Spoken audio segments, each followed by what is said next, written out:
Yo, what's up mga katropa? Panibagong vlog na naman tayo. Syempre, for today's content, eto, napaka-special ng motor na to kasi nag-iisa lang yan dito sa Panay Island, no?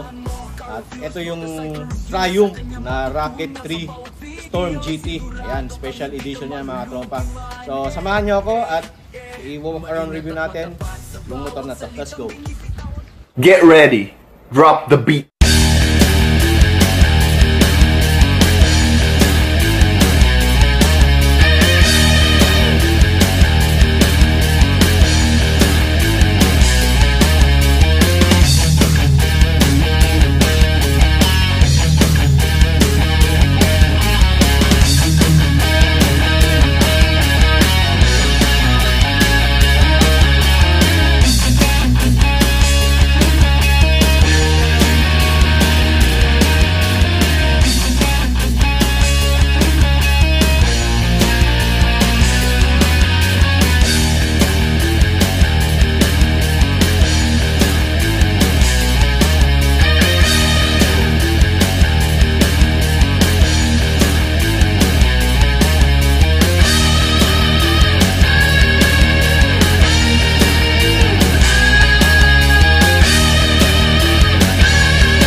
Umpisahan natin dito sa kanyang harapan, no? Ayan, kung makikita nyo, meron siyang clear na windshield, no? Maliit lang siya. Tapos meron siyang dalawang LED na headlight dito. Nandyan na rin yung kanyang pinaka daytime running light. Kapag naka-under yung motor, automatic maglo-low beam yan. Naka-low beam na yung buga niya dito. Tapos dito tayo sa kanyang front na suspension. Naka-upside down fork na rin siya mga tropa. Ayan, no? Tapos meron siyang Brembo na brakes na dual disc na yan mga tropa. Kasi ito ay 2500cc. Tapos meron na rin siyang ABS tsaka traction control na 5 modes. Ganon. Tapos syempre yung kanyang size ng gulong 150, 80, R17. So napakalapad ng kanyang gulong mga tropa. Dito naman tayo sa kanyang tagiliran mga tropa. Ayan. Meron ditong radiator. Ayan, no? Pinaka-radiator niya. Tapos meron siyang oil cooler dito sa baba. Ito yung kanyang radiator. Oil cooler naman dito. Tapos kung makikita nyo, meron ditong parang screen. Parang air vent na rin niya or air scoop para sa hangin. Tapos yung kanyang tangke. Pansin nyo, napakalaki. Ang lapad, tingnan nyo. Ano, meron siyang 18 liters. Ayan, sulit na yung biyahe nyo sa malalayo kasi malaki yung tangke. Tapos dito yung kanyang makina. Meron siyang 2500cc na engine. Tapos 3-cylinder, 6-speed siya mga tropa, manual transmission na merong 182 horsepower, tapos merong 7,000 RPM. Tapos yung kanyang torque naman ay 225 at 4,000 RPM. Ganyan kalakas tong motor na to mga tropa. Dito naman tayo sa kanyang pedal, sa brake niya mga tropa. Meron siyang nakalagay dito, ito yung kanyang pinaka brake fluid reservoir, no? Ayan, no? Diba? Astig. Tapos syempre, ito yung kanyang pinaka step. Tapos ito yung pinaka exhaust niya. Ayan, tatlo. Tapos dito, naka twin pipe dito mga tropa. Dalawang butas. Tapos pillion step niya. Ayan, no? Tingnan nyo pag sinarado ko. Hindi siya halata mga tropa. Ayan, no? Diba? Parang wala lang siya. Pero sa totoo yan, yan yung pinaka angkasan niya, pinaka step, pillion step.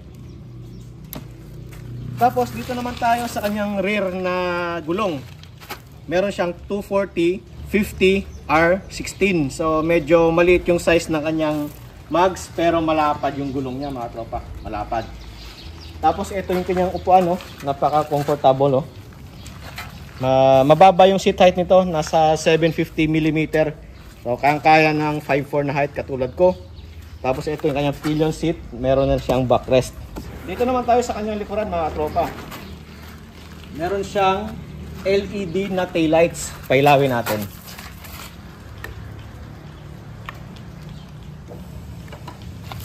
Yan yung pinaka-design ng kanyang ilaw niya. Tapos kapag nagpreno, ayan o. Diba? LED na rin siya mga tropa. Tapos ito yung pinaka-signal light niya. Yan, signal light. Ayan o, kaliwa. Tapos meron na rin siyang hazard light. Ito yung hazard light niya. Yan. Alright. So meron siyang 240, napakalapad oh. Tingnan nyo naman. Meron na rin siyang tire hugger dito, tsaka dito sa loob. Yan.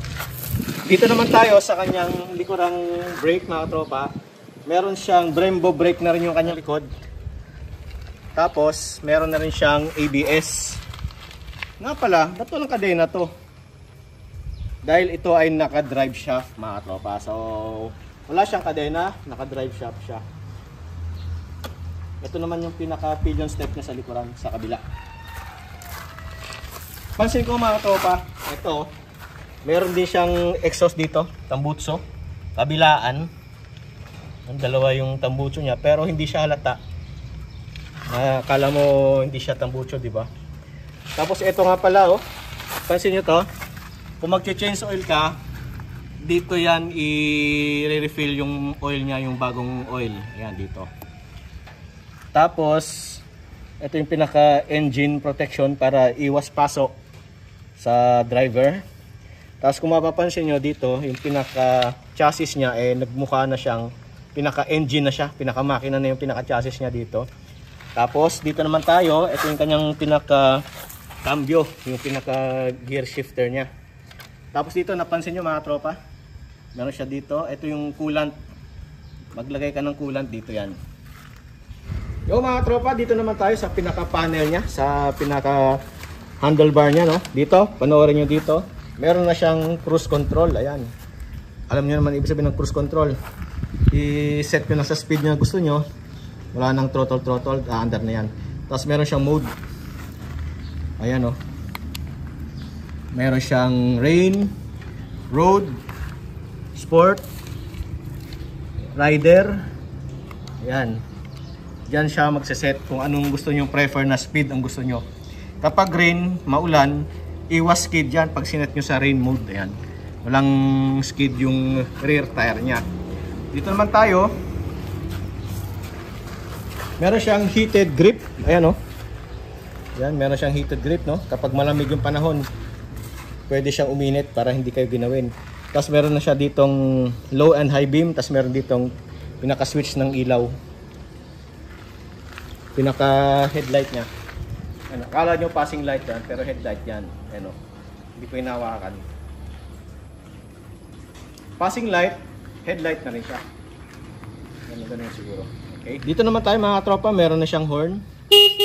Yung horn niya medyo mahina, parang ordinaryong motor lang. Signal light.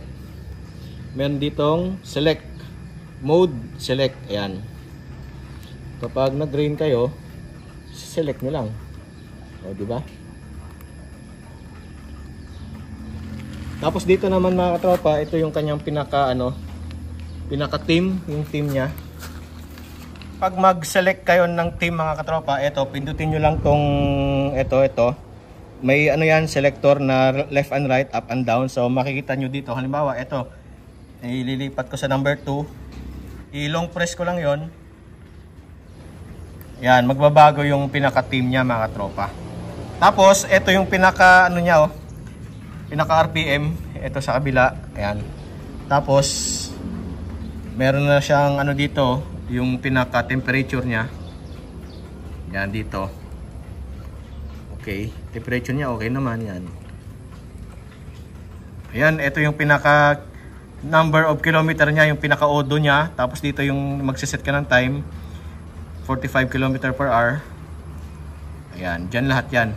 So nandito lang yan mga tropa. Ayan. Yung button na yan. So overall mga tropa, simple lang. Tsaka ito nga pala, napansin ko. Pwedeng igalaw-galaw nyo to. Ayan o. Yan, naigagalaw nyo yan kung saan gusto nyong komportable yung tingin nyo sa speedometer yan, nagagalaw yan. Tapos, maganda to kasi naka-bar and side mirror na rin siya.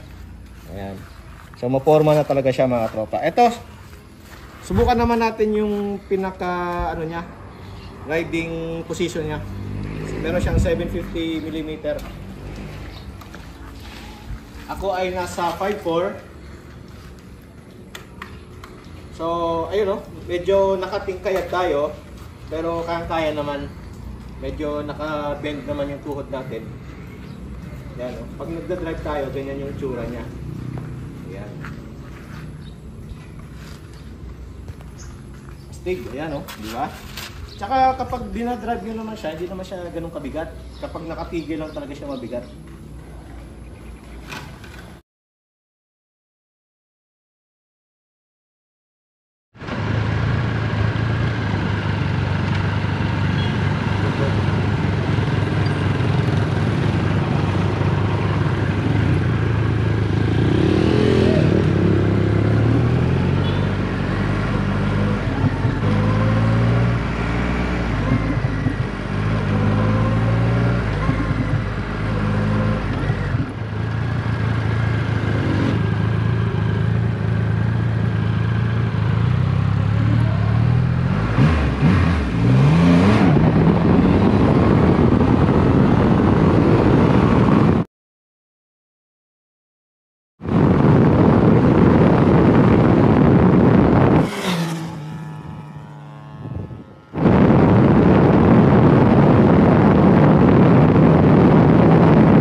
So ayun mga katropa, yung first gear niya 111. Yung first gear niya, nag top speed ako ng nasa 170 to 180 yata yung nakalagay dito kasi hindi na ako tumingin dito. So ang lakas niya, hindi ko maubos. Nga pala mga katropa, isisingit ko na lang itong key fob niya. Bale, yan yung itsura ng kanyang key fob. Kala mo parang susi siya ng kotse. Kasi wala na siyang ang switch na kailangan mo pang isuksok doon sa motor yung pinakasusian niya kasi keyless entry na lang siya. Bali gagamitin na lang yung pinakasusi niya dito sa pag-open ng gas tank pag nag-refuel ka. Bali, kailangan mo lang gawin is ilo-long press mo lang yan, no. Pag nag-activate niyan, iilaw naman yung pinaka-sensor niya, tapos diyan mo na pipindutin para mag-start yung motor. Ayan mga tropa. So hanggang dito na lang yung ating vlog. Don't forget to like, comment, share, and subscribe. Syempre, drive safe always, ride safe always mga tropa. At dito ko natatapusin yung review natin. Montage, pasok! Get ready. Drop the beat.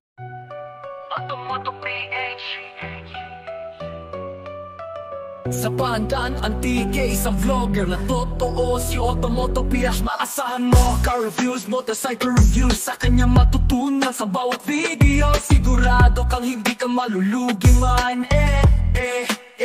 Maingat at matapat sa bawat salitang binibitawan. Pag-asa ng mga motorista, laging tinutulungan. Kahit anong brand o model, lahat sinisilip. Si Otomoto PH, sa kanya ay laging may hatid. Otomoto PH, sa kasabay gabay, mabait at totoo sa